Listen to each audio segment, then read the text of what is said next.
Picture this. A packed crowd under the open Utah sky. Students, parents, loyal followers, critics lurking on the sidelines. Everyone gathered for one reason, to hear Charlie Kirk speak.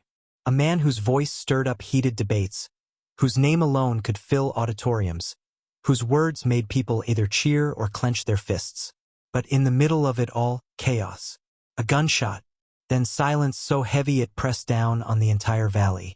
But before we continue, please subscribe, like, and turn on the notification bell for more updates. Charlie Kirk, just 31 years old, collapses on stage. The co-founder of Turning Point USA, a figure who thrived on being both adored and attacked, is suddenly motionless. His last speech cut off mid-sentence. His audience frozen, half in disbelief, half in panic. News spreads faster than fire in dry Utah grass. Charlie Kirk shot dead. Right-wing activist killed in Orem. Turning Point leader assassinated. But as always, the headlines don't tell the whole story. And here's where the plot thickens. Because just 33 hours later, police announce they've taken a suspect into custody. A young man named Tyler Robinson. A name no one expected. A face that didn't fit the crime. Yet, while the cameras zoomed in on Tyler, while the public demanded answers, while the official narrative rolled out like a pre-written script, one voice shattered the silence. Erica Kirk, the widow, the partner, the woman who knew Charlie better than anyone else. And when she finally spoke, it wasn't what anyone expected. She didn't just cry. She didn't just mourn. She didn't just accept the story being fed to her. She admitted what millions secretly suspected, that this was no random act, no lone shooter, no open and shut case. According to Erica, it was an inside job. Now pause for a moment. Let that sink in. The wife of the man gunned down in front of thousands is pointing not to the suspect in custody, but to something bigger, something darker, something hidden. So the question lingers in the air like smoke after a gunshot. Who really killed Charlie Kirk? The man, the movement, the myth. Before we dive deeper into the conspiracy, let's rewind. Because to understand the weight of Erica's words, you need to understand Charlie himself. Charlie Kirk wasn't just a speaker. He was a brand, a walking controversy, a man who could turn a college campus into a battlefield of ideas with nothing more than a microphone and a smirk. At 18, while most of his peers were worried about prom dates and homework deadlines, Charlie was co-founding Turning Point USA. By his early 20s, he had become a national name. By 30, he was rubbing shoulders with politicians, celebrities, and media power players. He was loved. He was hated. But he was never ignored. And that's what made him dangerous. Because in politics, especially the brand of politics that thrives on outrage, polarization, and tribal loyalty, being too powerful, too loud, or too influential can make you a target. So when Charlie Kirk was shot in broad daylight, skeptics immediately asked, was this just the act of one man with a gun? Or was Charlie silenced because he knew too much? Erica's breaking point. For 33 hours, Erica Kirk stayed silent. Cameras followed her every move. Reporters camped outside her home. Social media dissected her every blink, her every outfit, her every whispered word. But when she finally sat down for an interview, eyes red, voice trembling but sharp, she didn't play the grieving widow role the world expected. Instead, she dropped a bombshell. This wasn't Tyler, she said. This wasn't random. Charlie always told me if something happens to him, it won't be by chance. And now I believe him. This was planned. This was from the inside. Think about that. The wife of the victim essentially accusing unnamed forces of orchestrating her husband's assassination. Why would she risk saying that? Why would she go against the official story at the worst, most vulnerable moment of her life? Unless she already knew something. Unless Charlie had warned her. Unless the truth was more dangerous than the lie.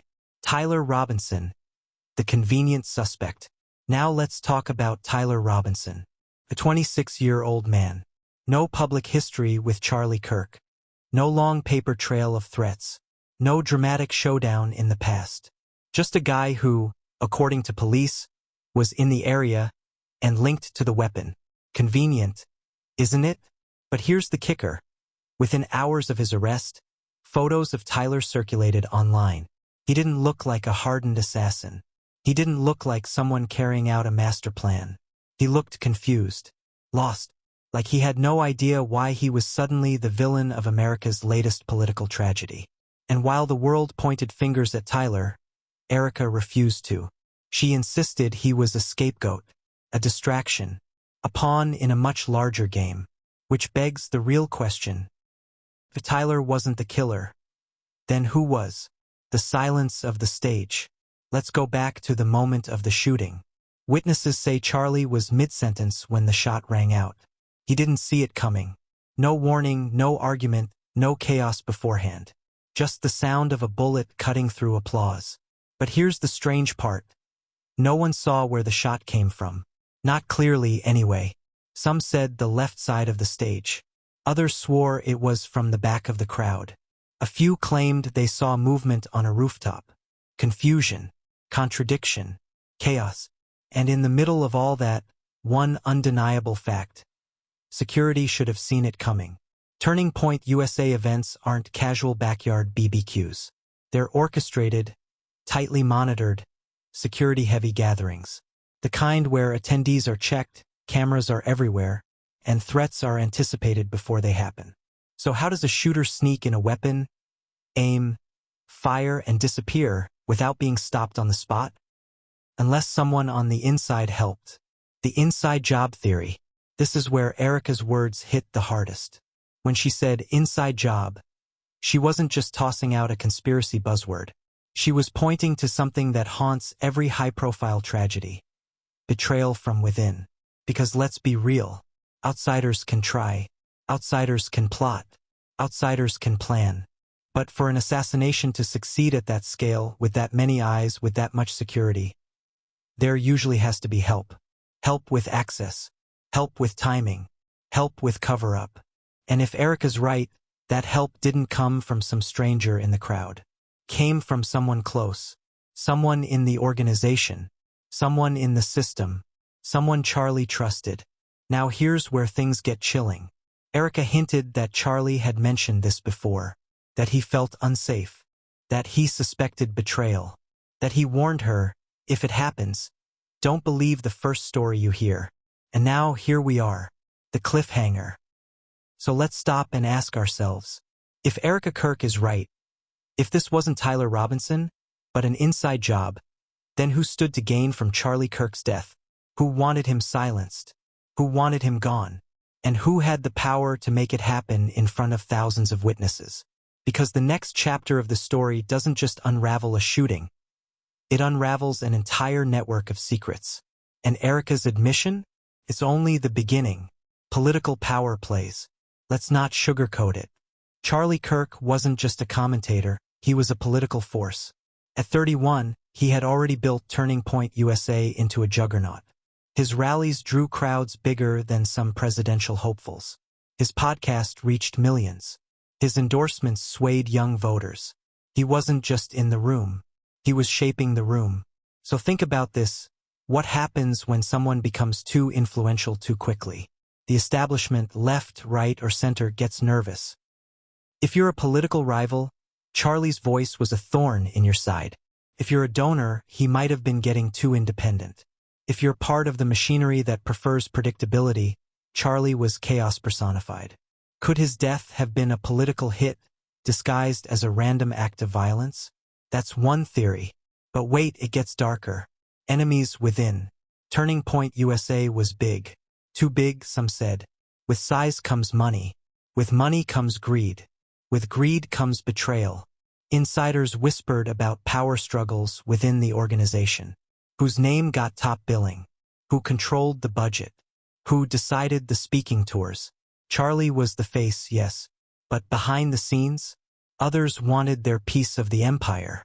What if Charlie's death wasn't about silencing his politics, but about taking his throne? Erica's words, inside job, suddenly hit harder, don't they? Because the real threat might not have come from the outside world, but from the people smiling next to him in photos, silencing secrets, Here's where the rabbit hole deepens. Charlie was outspoken, too outspoken, and not just about politics. He had hinted at corruption, called out media figures, and teased big reveals in his upcoming speeches. Did he know something dangerous? History tells us that people who know too much often don't live long enough to say it out loud. So what if Charlie's death wasn't just about who he was, but about what he knew? Think about it. The timing, the setting, the precision. A bullet cutting him off mid-speech. A story silenced before it left his mouth. Coincidence? Or cover-up? The web of suspects. Let's zoom in on the shadows.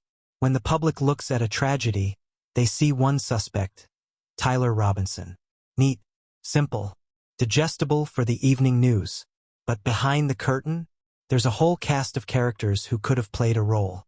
The convenient fall guy, Tyler Robinson. We've already talked about Tyler. The man police arrested within 33 hours. But here's the strange thing. Witnesses reported multiple suspicious figures at the event, not just one. Some described a man in a dark jacket near the stage who vanished after the shot. Others claimed they saw a woman speaking into a headset, guiding someone's movement. Yet only Tyler's name hit the headlines. Why? Because every script needs a villain. And Tyler? He was easy to frame. The rival inside. Turning Point USA insiders quietly mentioned tension between Charlie and a high-ranking lieutenant. No names confirmed, but the whispers are loud. Disputes over money, over control, over the spotlight. Imagine this. You've built your career in the shadow of a star. He gets the fame, the headlines, the adoration. You do the grunt work and no one knows your name. Resentment builds. Ego clashes. Suddenly, removing the star doesn't just feel like justice. It feels like opportunity. Could someone inside TPUSA have paved the way for Charlie's downfall? The silent sponsors. Here's something Erica hinted at but didn't outright say. Charlie had enemies in high places. Donors with deep pockets. Sponsors who liked him when he was controllable, but not so much when he started going off script. What happens when an influencer bites the hand that feeds? That hand might not feed him again. It might crush him instead. Follow the money trail, and you find silent partners who had everything to gain from replacing Charlie with someone more obedient. The Watchers. Finally, let's talk about the silent group no one dares name. The Watchers. Not politicians. Not donors. Not rivals. Something bigger. The faceless, they who monitor movements, track threats, and decide who gets silenced when their voice grows too disruptive. It sounds like a movie script, doesn't it? But then again. So does the idea of a 31-year-old shot dead on a college campus, with a random scapegoat in custody, and a widow openly claiming it was staged. Sometimes reality is stranger than fiction. Erica's risky gamble. Now let's circle back to Erica Kirk. Why speak up? Why risk becoming a target herself? Why not just play the grieving widow, accept condolences, and let the world move on? Because silence wasn't an option. Insiders say Charlie confided in Erica often, that he told her names, scenarios, fears, that he warned her. If anything happens, you'll know it wasn't random. So when Erica says inside job, she's not guessing. She's not speculating. She's confirming what Charlie himself feared. But here's the tragic irony. By speaking out, Erica may have put herself in the crosshairs.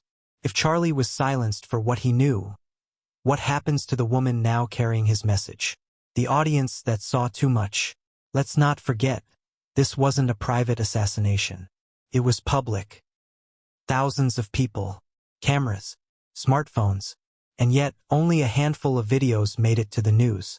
Most footage, seized by authorities. Why? Officially, it was for investigative purposes. Unofficially, to control the narrative. Because the more footage surfaces, the more contradictions appear. Shots from different angles. Security seemingly absent. Suspicious figures leaving calmly instead of panicking. The crowd saw too much. And the truth is buried somewhere in those lost clips. The puzzle pieces that don't fit. Every conspiracy has its cracks. And this one is no different. The timing of Tyler's arrest too fast. The missing security footage, too convenient.